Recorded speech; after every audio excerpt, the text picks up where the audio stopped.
Well, hey, friends, it is TexAgs Rewind presented by Yeti, our good friends at Yeti. I always got my Yeti coffee in here. I only drink coffee in it. I do not put water in my Yeti because I think it just, once coffee's touched it, it ruins the whole Yeti experience if you put water or any experience. But I know you can do it because it's very clean, and I don't know. I'm all over the place. Today's show, one of my best interviews, one of my favorite interviews, Ray Mickens. He was fantastic. You want to hear that conversation. He was great. OB and I, we went back and forth on which month of the season is the most critical to the Aggies' success this year. I picked November. He picked September. Billy also picked September. You can hear the breakdown on that one. Peter Burns of the SEC Network joined us. He was great. And, of course, we had Billy again. We had him on Thursday. We had him on Monday. Might have had him another day, and we had him on Friday. It was great. It's TexAgs Rewind. Check it out. All right, OB. Which month, okay, we're breaking it down into months, okay, of the 2023 season determines what kind of year the Aggies have. Well, and if you need me to kind of give you a reminder of the season, we can do that because there is the obvious first month of the season where you're going to have mostly non-conference games. You do have Auburn, and I forget if Arkansas falls into the September category, but you have that one. You have October where you're going to have that run against Tennessee and Alabama. And you also have the November month, which you're going to have the Mississippi school. So I kind of want you to think about it. I have the schedule right here in front of me. So September, New Mexico, Miami, Louisiana, Monroe, Auburn, and Arkansas. You have 5 games, right? Mm-hmm. You have the next month being October, where you'll have, Alabama, Tennessee, South Carolina. Then the final month of the season, Ole Miss, Mississippi State, ACU, and LSU. Break it down into months. Which month is the most crucial for A&M's success this year? Well, it would be easy to say October because you have Alabama and Tennessee back to back. Right. But I keep, what do they say? Always go with your first instinct. And this isn't sexy, but it might be September. Okay. Because you have the opportunity and probably should match the entire win total of last year in September. Okay. And if you are, I think September kind of told us what kind of team A&M was going to have last year. Sure. When they're losing to Appalachian State and not looking that great against Miami and getting lucky to win against Arkansas. And you're like, September kind of gave us a pretty good idea that this might be a tough year. So I'm going to go with November. Well, November is the month. November is when clean up your typically resume. when contenders and pretenders are separated. Absolutely. And here's some of my thinking. I think the first month of the season is very manageable. Obviously a couple losses puts you down in a bad spot, but it's very manageable. I think you can get through that first part of the season and be in a pretty good spot. If you lose to Bama and Tennessee, not saying you're going to, but if you lose to Bama and Tennessee, I think you can rebound from that because if you beat the Mississippi schools and you beat LSU, I think that determines what kind of year you have. Because let's say you get through that whole part of the season, you're, 7-1 at that point or whatever it would be, right? You lose to the Mississippi schools again, it changes the whole complexion of the season. True, and that's a great point. In fact, I have often believed that the key individual game is Mississippi State.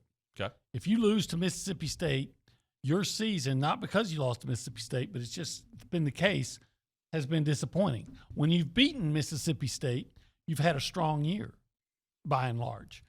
And I can go back to that, what was it, 2016? When they were in at Mississippi, maybe it's 2015, I forget. And the 16, I think, was Trevor Knight year.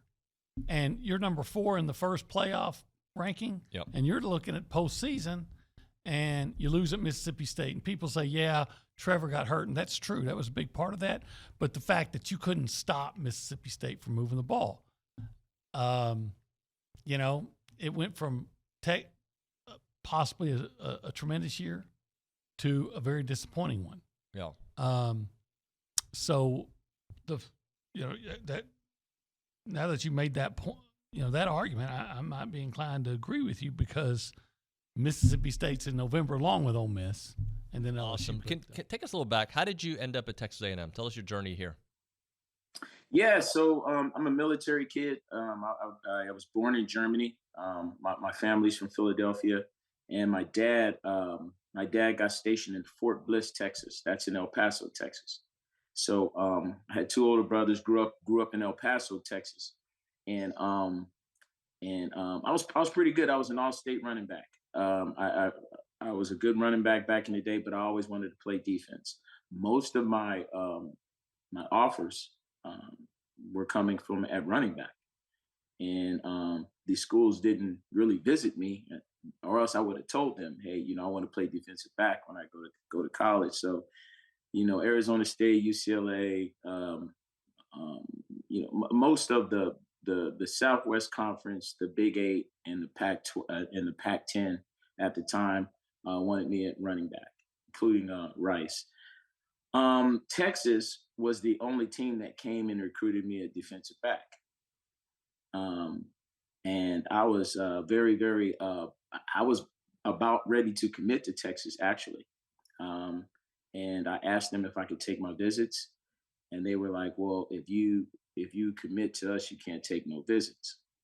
And I wanted to take visits, so I ended up putting it off. Didn't commit to Texas. Went through the recruiting process, and then I started getting offers for defensive back. Oklahoma offered me for defensive back. Um, a few other schools offered me for defensive back, and then out of the blue, I get this call, from Texas A&M, and the coach said, "Hey, can you want to come down here on a visit?" And I was like, "Okay." I didn't know too much about Texas A&M except for one of my friend's big brothers went to A&M and played football there. His name was Steve Bullitt and Jerry Bullitt. And I used to, and their parents were military as well. So I used to go to their house, see all these, cotton ball pictures on their walls. Didn't think nothing of it. So I said, "Yeah, I'll go down to Texas A&M for a visit." So I went down to Texas A&M for a visit, and I was in Kane Hall, and I never forget um, all of it was the wrecking crew. It was just a spirit, man. I was like, I was a defensive guy, and my host said, "Hey, we're gonna have the best defense in the country next year." He said, "That guy right there, Quinn Coriat, he was on the practice squad. Patrick Bates transferred from UCLA. He was on the practice. They were both on the scout team all last year. We had the best scout team in the country," is what he was telling me. We were laughing about that, and I was like very intrigued about all of these great players at Texas A&M on the defensive side. So RC Slocum brings me in on Sunday. So Sundays on your official recruiting trip is when you meet with the head coach before you leave, and you either commit or he offers you. I didn't have an offer at the time. So when I got there Sunday morning before I took my flight back, I was waiting for an offer. I was like, "Man, I want to come here," And RC was like, "Well, did you like your visit?" And I was like, "Man," I said, "Yeah, coach, I loved it." And he was just like, "All right, well, we'll be watching and I left disappointed, man. I didn't get an offer, actually. And that was the school I went to that I didn't even have an offer, and I took that visit. And so I get back home. I was going to go to Arizona State because I'd never been to Phoenix. I wanted to have some fun, go to Phoenix, and then go to Oklahoma after that, and that would have been my last one. And he called me like on that Wednesday of that week. He called me on Wednesday before I was going to Phoenix, and he's like, "Do you want to be an Aggie?" And I was just like, "Yes, sir." And I said, "But I got a visit. I was supposed to go to Arizona State this weekend, and then I got Oklahoma." And he was like, "Man, take your visits. I believe you're a man of your word." That's what he said, and that locked me in. So I was just like, "Man, I'm going to A&M regardless." And so I did take that Arizona State visit, had a lot of fun. And then after that, I shut it down. I didn't go to Oklahoma. I didn't go back to Texas. But then, so when I committed and hit the waiver wire that I was going to A&M, I get pulled out of class by the principal. They want me to go to the principal's office. So I go to the principal's office. I said, "No, I didn't do nothing wrong." And Bob Boyd from Texas was there. He had his cowboy hat on, and he came in. He was just like, "Listen, we saw that you committed to A&M. We're going to ask you to reconsider. I know you wanted to come to Texas. Offers back on the table. We're going to ask you to reconsider." And I said, "Thanks, but no thanks." Love it. Well, let me flip this to you guys. Okay. Let me flip this to you guys real quick.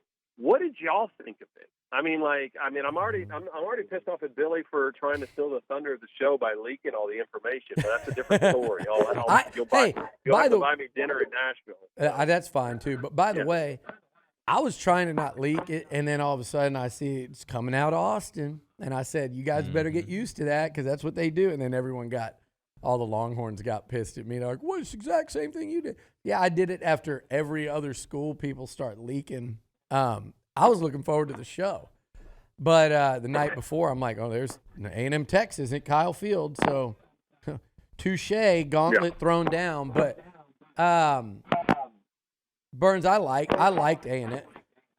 As far as A&M's schedule goes, it's funny because I think over time for being in the West, A&M has not gotten a bad hand dealt to them in terms of schedule.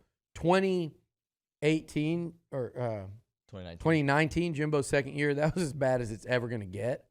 You had Georgia, Bama, LSU. Oh, by the way, Clemson in the non-conference. But as far as SEC schedule goes, the Aggies have been they've gotten, I think, a pretty good. Last year stunk because there was like 7 weeks in a row they weren't at Kyle Field with a bye mixed in. But typically they've gotten a decent hand. This is as good as they've gotten. This is as good as you could get in the SEC. Like, who knows what teams are going to be, how good they're going to be 2 years from now. But on paper, they don't get Bama. They don't get Georgia. Mm-hmm. They don't get Tennessee. They get LSU and Texas at home. Their road games in the SEC are Florida, which is not to be confused with, they might be great. But right now, they get Florida. They get South Carolina. They get Mississippi State. And who's the fourth road game in the SEC? Hurry, Nuno. Burns, fourth road game in the SEC. It's there we go. Where is it? Florida. Auburn. So, not a brutal stretch. Now, I think they got dealt as good a hand as you could get, unless you're the Texas Longhorns, by the way, who got I think, along maybe with Arkansas, but I don't blame Arkansas because they've gotten killed before. But I think Texas got a cake. Texas got the SEC East plus A&M. Yeah. They miss Tennessee. They miss Alabama. They miss Auburn. They miss LSU. Mm-hmm. They get Georgia. And I talk to people. Listen, I was part into this conversation with the league office and asking them, how was this built, right? Mm-hmm. Give me. In fully and talking to people throughout this process, and number one part of it was like, how do we keep the rivalry games, right? Yeah. How do we get Texas and A&M playing? How do we keep even LSU and A&M, which has been a great rivalry, and had some great games over the years. How do we keep Tennessee and Alabama? How do we keep all these great rivalry games? And then how do we make it equal? And then after they did the rivalry games that they wanted to keep, then they basically said, how do we keep it equal? And they put it out together. And this is what they came out with. And again, I think that they'll look at it and go, all right, well, maybe Oklahoma got a little bit of a tougher schedule than Texas, but I can assure you this had nothing to do with somebody going, hey, Texas is a little bit of a bigger brand. Let's give them a soft opening. No. Basically it was just, how it fell. And honestly, and I think you nailed it. If I'm an A&M fan, I get the Longhorns at home and I see this schedule, which I think is better than any SEC West schedule that they've had in a while. And this will be, if Connor's there at QB and he's had a couple years underneath his belt, this sets up for it should be a college football playoff appearance for the Aggies in 2024. I'd be with 12 teams. With 12 teams, right? Man. Right. Absolutely. Hey, Burns, we're up against the break, but how are you feeling about A&M 2023? Are you high, low, medium? Where are you right now? I mean, again, you guys will know it better than I do, but before diving into it, I just think that there's so much or lack of publicity around A&M that it can't help but help them right now, right? Like, in years past, it's like, oh, there's all this, is A&M going to be this team and they're going to be that great? I feel like they're just kind of lying in the weeds, and the only thing they ever talk about is Bobby Petrino coming on. Well, that's not just football. I mean, there's a lot of football that we played. They didn't lose that much talent, and I think they have a capable quarterback who's going to end up being one of the top 3 in the league this year. So I think they're slept on. How good they are, hell, I won't know until kind of, once we start looking at those rosters a little bit more in fall practice. So, but I think they're the least talked about good team in the SEC right now. All right, friends. Comment, like, subscribe, tell your friends, and I don't know. I got nothing else to say. I'm not being witty this morning. Thank you so much for watching. We'll see you next time.